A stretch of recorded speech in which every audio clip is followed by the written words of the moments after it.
Assalamualaikum dan selamat pagi. Sebelum tu, cikgu nak tanya kamu, kamu sihat tak hari ni? Cikgu harap kamu berada dalam keadaan yang baik, bersedia untuk belajar. Jadi pada hari ini kita akan belajar tentang Perang Dunia Kedua, topik 3.3. Dalam sesi pembelajaran kita ini, kita akan capai dua benda. Dalam objektif pembelajaran kita pada hari ini adalah yang pertama, memahami tentang proses-proses Perang Dunia Kedua. Seterusnya adalah menghuraikan tentang proses Perang Dunia Kedua. Perang Dunia Kedua. Perang Dunia Kedua pada tahun 1939 hingga 1945 berlaku di dua medan pertempuran, iaitu di Eropah dan Asia Pasifik.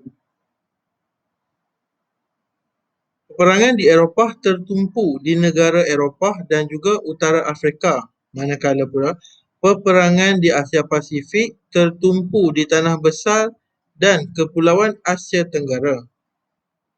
Peperangan ini melibatkan dua pakatan, iaitu kuasa paksi dan juga kuasa bersekutu.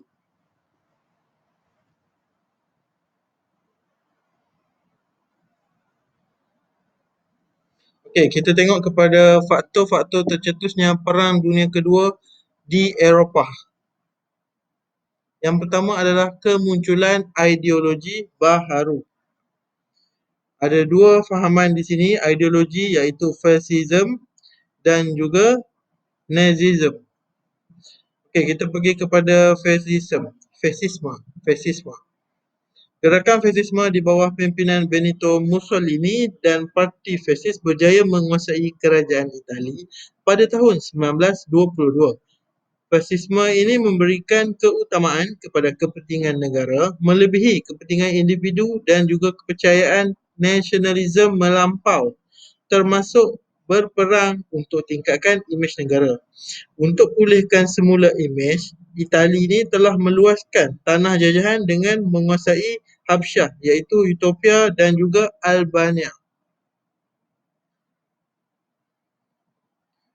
Seterusnya adalah Nazisme. Gerakan Nazisme di bawah pimpinan Adolf Hitler dan parti Nazi berjaya membentuk kerajaan di Jerman pada tahun 1933. Nazisme mengagungkan bangsa Jerman. Hitler telah berusaha untuk pulihkan nasionalisme Jerman dengan mengetepikan perjanjian Versailles. Hitler pula membina angkatan tentera semula dan seterusnya dia menduduki Rhineland semula. Wilayahnya yang hilang melalui perjanjian Versailles ketika itu. Faktor seterusnya adalah ketidakpuasan hati terhadap perjanjian Versailles. Jerman sebagai negara yang kalah dalam Perang Dunia Pertama telah menganggap perjanjian Versailles ini tidak adil dan menjejaskan kedaulatan negaranya. Selain kehilangan tanah jajahan, pampasan perang yang tinggi dan perlu dibayar menyebabkan Jerman ini telah mengalami kemelesetan ekonomi dan juga inflasi yang sangat teruk. Itali sebagai sebuah negara yang menyertai Pakatan Bertiga dalam Perang Dunia Pertama juga tidak berpuas hati terhadap perjanjian Versailles. Itali tidak berpuas hati kerana tidak diberikan tanah jajahan baharu seperti yang diperoleh Perancis dan Poland. Faktor yang ketiga adalah kegagalan liga-liga bangsa. Liga-liga bangsa berperanan untuk memastikan keamanan dunia dan mewujudkan kerjasama antara bangsa. Namun, kegagalan Liga Bangsa dalam usaha menguatkuasakan perjanjian pelucutan senjata dan tangani krisis pencerobohan yang berlaku setelah Perang Dunia Pertama menyebabkan dunia ini terdedah kepada konflik berterusan dan mengakibatkan meletusnya Perang Dunia Kedua. Ada 3 cabaran Liga Bangsa-Bangsa selepas Perang Dunia Pertama. Yang pertama adalah krisis Manchuria pada tahun 1931 hingga 1933. Dalam krisis Manchuria ini ialah Jepun telah menakluki Manchuria, iaitu wilayah di bawah penguasaan China. Seterusnya adalah Perjanjian Pelucutan Senjata pada tahun 1932 hingga 1934. Dalam perjanjian pelucutan senjata ini melibatkan Jerman telah keluar daripada liga bangsa-bangsa dan memperbesar angkatan tenteranya secara terbuka. Seterusnya yang ketiga adalah krisis Habsyah pada tahun 1935 hingga 1936.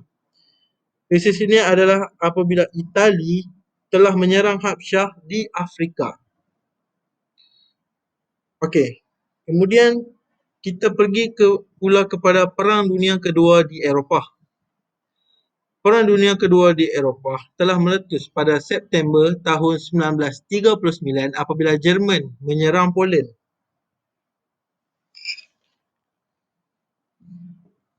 Perang Dunia Kedua di Eropah ni telah berlaku apabila penaklukan Jerman terhadap Eropah Barat. Selepas peperangan diisytiharkan, Jerman memulakan serangan Blitzkrieg bagi menakluki negara di Eropah Barat. Jerman telah berjaya menawan Poland, Denmark, Norway, Belanda, Belgium, Luxembourg dan Perancis. Jerman juga telah menguasai hampir keseluruhan negara di Eropah Barat menjelang pertengahan 1941. Seterusnya, peristiwa yang berlaku pada Perang Dunia Kedua di Eropah adalah pengeboman Britain. Jerman telah melancarkan serangan udara dan laut terhadap Britain pada bulan September 1940 sehingga bulan Jun 1941. Jerman telah menyerang dan memusnahkan pelabuhan, kawasan perindustrian dan pertahanan udara Britain. Serangan tersebut telah menjejaskan ekonomi Britain. Situasi yang berlaku yang ketiga pada Perang Dunia Kedua di Eropah adalah penyertaan Itali dalam perang di Eropah. Itali iaitu sekutu Jerman telah mengisytiharkan perang terhadap Britain dan Perancis pada bulan Jun 1940. Tentera Itali telah menyerang Perancis melalui arah selatan, manakala tentera Jerman pula menyerang Perancis dari arah utara. Seterusnya, serangan Jerman ke atas Rusia. Setelah menguasai Eropah Barat, Jerman telah melancarkan Operasi Barbarossa iaitu serangan besar-besaran untuk menawan Rusia.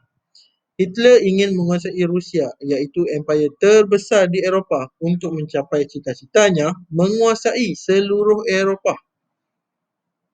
Operasi ini telah menyasarkan bandar-bandar utama di Rusia iaitu Leningrad, Moskow dan juga Stalingrad. Kemudian kita pergi kepada situasi setelah berakhirnya Perang Dunia Kedua di Eropah. Yang pertama adalah kerjasama kuasa besar. Presiden Amerika Syarikat Franklin Roosevelt dan Perdana Menteri Britain Winston Churchill sering bertemu untuk membuat keputusan politik dan ketenteraan. Kemudian, kerjasama ini melibatkan Presiden Rusia Joseph Stalin. Di medan peperangan, tentera bersekutu daripada ketiga-tiga perkhidmatan iaitu tentera darat, udara dan laut beroperasi di bawah komander tertinggi bersekutu yang diketuai oleh Amerika Syarikat. Seterusnya adalah keberkesanan strategi serangan. Kesilapan kuasa paksi membuat keputusan politik dan ketenteraan dalam operasi menawan Rusia membawa kegagalan. Sementara itu, kuasa bersekutu pimpinan Amerika Syarikat ini memperlihatkan keunggulan dalam perancangan ketenteraan, terutama kejayaan operasi pendaratan tentera bersekutu di Normandy, Perancis. Kita pergi kepada kegagalan operasi menawan Rusia. Serangan terhadap Rusia ini telah berjalan lancar pada peringkat awal. Walau bagaimanapun, Jerman telah kehilangan banyak nyawa tenteranya apabila perang melewati 2 musim sejuk di Rusia. Tempoh perang yang panjang ini telah menyebabkan tentera Jerman kehabisan peluru, minyak dan makanan yang akhirnya telah melemahkan semangat tenteranya. Jeneral Jerman Friedrich von Paulus mengingkari perintah Hitler untuk meneruskan peperangan dan menyerah kalah kepada tentera Rusia di Stalingrad pada bulan Januari 1943. Seterusnya adalah kejayaan operasi pendaratan tentera bersekutu. Melalui operasi yang diberikan nama kod D-Day. Tentera Bersekutu berjaya mendarat di Normandy, Perancis pada Jun 1944. Tentera Bersekutu berjaya memperdayakan tentera Jerman dan menyebarkan maklumat yang meyakinkan tentera Jerman bahawa pendaratan tentera Bersekutu akan berlaku di Calais, bukannya di Normandy.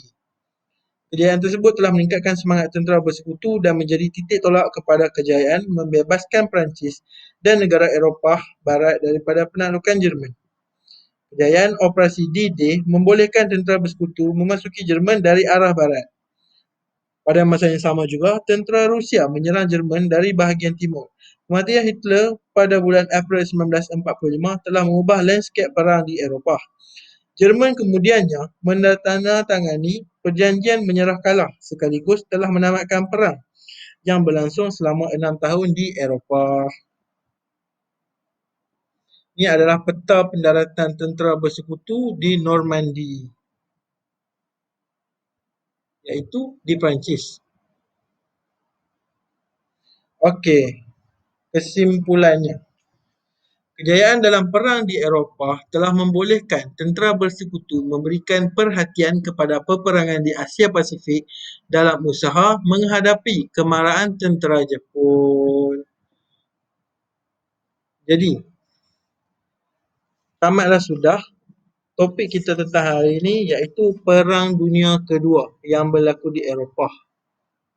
Jadi, jika kamu tidak faham, ada sebarang pertanyaan, kamu boleh WhatsApp cikgu ataupun call cikgu di 019 434 5180. Cikgu ulang 019 434 5180. Setakat ini dahulu. Sekian. Terima kasih.